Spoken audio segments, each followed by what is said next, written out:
My dear student, आपके अपने YouTube channel global science IQ में आप सभी लोगों का मैं हार्दिक स्वागत करती हूं। तो जैसा कि आप सभी लोगों ने थंबनेल में देख ही लिया होगा, आज हम आपके लिए केमिकल बॉन्डिंग का थर्ड टाइप लेकर के आई हूं, जिसका नाम है उपसही संयोजक आबंध। ये टॉपिक आपके एग्जाम के लिए बहुत ही इंपॉर्टेंट एंड कीमती टॉपिक है, तो आप सभी लोग आज की क्लास को बिल्कुल भी स्किप मत करना, अंत तक देखना। और उससे पहले यदि अभी तक आपने हमारे चैनल को सब्सक्राइब न किया हो तो प्लीज एक बार इसे सब्सक्राइब करके बेल आइकन को प्रेस जरूर कर ले, जिससे कि हमारे आने वाली अन्य वीडियो के नोटिफिकेशन आप तक सबसे पहले पहुंच सके। तो फिर चलिए बात करते हैं आज के टॉपिक पर, टाइम ना वेस्ट करते हुए। देखो, आज केमिकल बॉन्डिंग का ये थर्ड टाइप है, जिसका नाम है उपसही संयोजक आबंध। जो इसका फर्स्ट और सेकंड टाइप था, फर्स्ट था आयनिक बंध, जिसे विद्युत संयोजी बंध भी कहा जाता है, और सेकंड था आपका सही संयोजक बंध। दोनों के बारे में हमने आपको बहुत ही डिटेल से और बारीकी से जानकारी दी है। यदि आपने अभी तक दोनों टॉपिक को नहीं पढ़ा है तो एक बार जरूर पढ़ ले, ठीक है, क्योंकि दोनों टॉपिक आपके एग्जाम के लिए इंपॉर्टेंट टॉपिक है। हमने जब आपको आयनिक बंध पढ़ा, थोड़ा रिवाइज करा देते हैं। हमने जब आपको आयनिक बंध पढ़ाया था तब मैंने आपसे कहा था कि दो परमाणुओं के मध्य इलेक्ट्रॉन के आदान प्रदान से बनने वाले बंध को आयनिक या फिर विद्युत संयोजी बंध कहा जाता है। वहां पर होता क्या था कि एक हमारा धातु परमाणु था तो दूसरा हमारा अधातु परमाणु था। दोनों के मध्य इलेक्ट्रॉनों का क्या होता था? आदान प्रदान। क्योंकि आपको पता है कि जो धातुएं होती हैं वो इलेक्ट्रॉनों का दान करती हैं और अधातुएं जो होती हैं वो इलेक्ट्रॉनों को ग्रहण करती हैं, ठीक है। जब ये इलेक्ट्रॉनों का दान और ग्रहण करते हैं तो इनके अष्टक पूर्ण हो जाते हैं, क्योंकि प्रत्येक एलिमेंट जो होता है वो बंध क्यों बनाता है? सबसे इंपॉर्टेंट पॉइंट कि कोई भी परमाणु बंध क्यों बनाता है, तो इसका रीजन एक ही है कि वह अपने वायतम कक्ष में 8 इलेक्ट्रॉन पूर्ण करना चाहता है, ठीक है। 8 इलेक्ट्रॉन पूर्ण करने के लिए वह बंध बनाता है। इसलिए यहाँ पर धातु और अधातुओं के मध्य इलेक्ट्रॉनों का आदान प्रदान होगा और दोनों के वायतम कक्ष में 8 इलेक्ट्रॉन पूर्ण हो जाएंगे। इसी प्रकार से हमने आपको सही संयोजक बंध पढ़ाया था। वहां हमने आपसे कहा था कि दो परमाणुओं के मध्य इलेक्ट्रॉनों की बराबर साझेदारी, इलेक्ट्रॉनों की बराबर साझेदारी से बनने वाले बंध को सही संयोजक बंध कहा जाता है। और यहाँ पर होता क्या है कि दोनों हमारी अधातुएं होती हैं, दो अधातुओं के मध्य इलेक्ट्रॉनों की बराबर साझेदारी होती है और इलेक्ट्रॉनों की साझेदारी से बनने वाले बॉन्ड को सही संयोजक बंध कहा जाता है, ठीक है। बहुत ही इंपॉर्टेंट है ये। अब आज बात उठती है किस पर? उपसही संयोजक आबंध पर, जिसे हम उपसही संयोजक बंध भी कह सकते हैं, ठीक है। देखो, उससे पहले इस टॉपिक पर चर्चा करने से पहले यदि अभी तक आपने संकरण टॉपिक को नहीं पढ़ा है, यदि अभी तक आपने संकरण टॉपिक को नहीं पढ़ा है तो एक बार उसको रीडिंग जरूर करें, क्योंकि आप समझ नहीं पाओगे कि ये आपके एग्जाम के लिए कितना इंपॉर्टेंट टॉपिक है। हमने देखा है कि बहुत कम स्टूडेंट ने इस टॉपिक को पढ़ा, लेकिन ये गलत है। यदि आपने इसकी स्टडी नहीं की तो आप समझ लेना कि 2021 के लिए आपने अभी से अपने लिए बहुत नुकसान कर लिया है, क्योंकि आप समझ नहीं पाओगे। यदि केमिकल बॉन्डिंग में से एग्जाम में कोई क्वेश्चन पूछा जाएगा तो संकरण टॉपिक से एक ना एक क्वेश्चन अवश्य ही पूछा जाएगा, ठीक है, क्योंकि हर ईयर पूछा जाता है तो इस ईयर भी पूछा जाएगा, ठीक है। तो इसको एक बार जरूर स्टडी करें, बहुत ही इंपॉर्टेंट टॉपिक है, ठीक है। तो चलिए अब बात करते हैं अपने टॉपिक पर, नजर डालते हैं बोर्ड की तरफ। लिखा हुआ है किन्हीं दो परमाणुओं के मध्य इलेक्ट्रॉन युग्म के आदान प्रदान तथा दोनों परमाणुओं के द्वारा उस इलेक्ट्रॉन युग्म की साझेदारी उपसही संयोजी बंध कहलाती है। उपसही संयोजी बंध कहलाती है। देखना क्या कह रहा है ये डेफिनेशन कि किन्हीं दो परमाणुओं के मध्य इलेक्ट्रॉन युग्म, बहुत ही इंपॉर्टेंट पॉइंट है इलेक्ट्रॉन युग्म। ये मत समझना कि इलेक्ट्रॉनों के आदान प्रदान, इलेक्ट्रॉनों का यदि आदान प्रदान होगा तो वहां पर क्या बनेगा? आयनिक बंध। लेकिन यहाँ पर क्या हो रहा है? इलेक्ट्रॉन युग्म का, इलेक्ट्रॉन युग्म के आदान प्रदान तथा परमाणुओं के द्वारा उस इलेक्ट्रॉन युग्म की बराबर साझेदारी से बनने वाला बॉन्ड क्या कहलाता है? उपसहसंयोजी बंध। सबसे इंपॉर्टेंट पॉइंट है इलेक्ट्रॉन युग्म। यदि यहाँ पर इलेक्ट्रॉन का आदान प्रदान बाई चांस आपने समझ लिया, यदि आप ध्यान थोड़ा भी भूल गए तो आपकी एग्जाम में क्वेश्चन मिस्टेक हो सकता है। देखो ऐसा नहीं है कि आपको एग्जाम में डेफिनेशन पूछी जाए, डेफिनेशन नहीं पूछी जाएगी, आपको कोई एग्जाम्पल दिया जाएगा और उस एग्जाम्पल के तौर पर पूछा जाएगा कि इसके मध्य बनने वाला बॉन्ड कौन सा होगा। ठीक है, हम यहाँ पर उदाहरण के तौर पर सबसे इजी लेते हैं। अभी हम सबसे इजी लेंगे, उसके बाद थोड़ा इससे कठिन लेंगे। जैसे कि एग्जाम्पल के तौर पर हम ले लें O3। O3 आपको पता है ओजोन का फॉर्मूला होता है। ओजोन का फॉर्मूला क्या होता है? O3। ठीक है, आपको O3 जो है वो एक उपसहसंयोजी बंध है। कैसे हम उसको समझते हैं? आपको पता है दो ऑक्सीजन, आपको पता है ये हमारी दो ऑक्सीजन के परमाणु मान लीजिए। ठीक है, आपको पता है ऑक्सीजन के वायतन कक्ष में 6 इलेक्ट्रॉन होते हैं।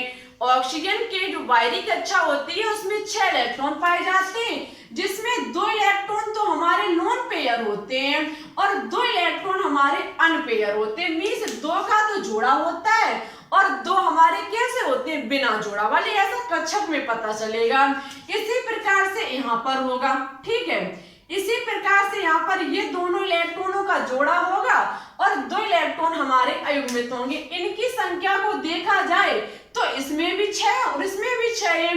यदि इसे कहीं से 2 मिल जाए तो इसका अष्टक पूर्ण हो जाएगा, यदि इसको कहीं से 2 मिल जाए तो इसका भी अष्टक पूर्ण हो जाएगा।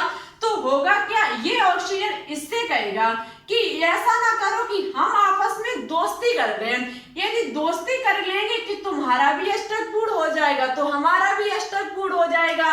इनके मध्य हो जाएगी इलेक्ट्रॉनों का क्या? साझेदारी। और जब इलेक्ट्रॉनों की साझेदारी होती है तो बनता है सहसंयोजी बंध। लेकिन मुझे देखना है उपसहसंयोजी बंध को। ठीक है, लेकिन ऑक्सीजन के यहाँ पर परमाणु कितने? 3। मैंने अभी तक कितने लिए? 2। हम एक और लेंगे, एक ऑक्सीजन का अणु और लेंगे तो इसके वायतन कक्ष में भी कितने इलेक्ट्रॉन होंगे? 6 इलेक्ट्रॉन। ठीक है, इस प्रकार से इसके वायतन कक्ष में 6 इलेक्ट्रॉन होंगे। ये आवारा की तरह घूमेगा क्योंकि इसके पास इसका अष्टक पूर्ण नहीं है। यदि इसका अष्टक पूर्ण हो जाए तो ये कैसा हो जाएगा? स्थायी एलिमेंट हो जाएगा। अब ये इससे कहेगा कि भाई मुझे अपने 2 इलेक्ट्रॉन दे दे तो मेरा अष्टक पूर्ण हो जाए।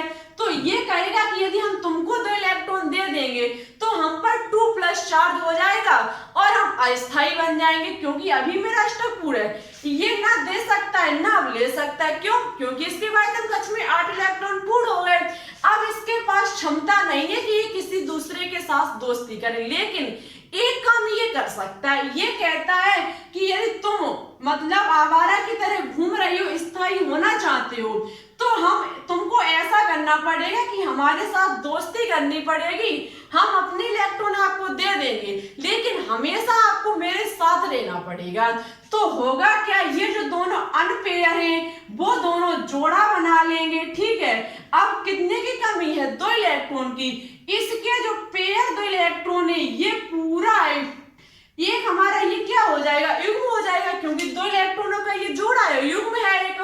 तो ये दोनों इलेक्ट्रॉन इसके पास इस प्रकार से साझेदारी कर लेंगे।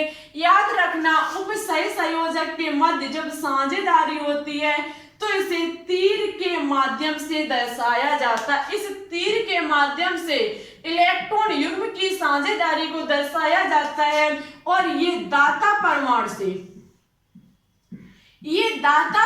से ग्राही परमाणु की तरफ होता है। ग्राही परमाणु की तरफ इस प्रकार से तीर का निशान लगाया जाता है और याद रखना इससे इसका भी अष्टक पूर्ण रहेगा और इसका भी अष्टक पूर्ण रहेगा। ये कुछ इस प्रकार से दोस्ती करेंगे। देखना किस प्रकार से इनके मध्य दोस्ती होगी।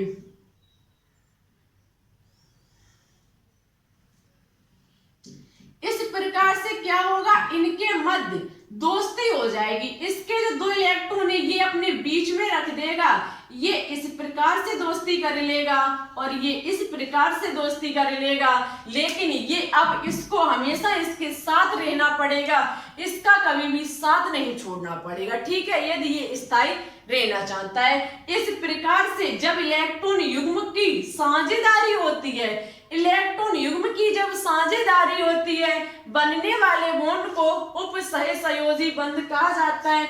इस प्रकार से हम कोई अन्य उदाहरण भी देख सकते हैं, जैसे कि उदाहरण के तौर पर हम ले सकते हैं, उदाहरण के तौर पर हम ले सकते हैं किसको, VF3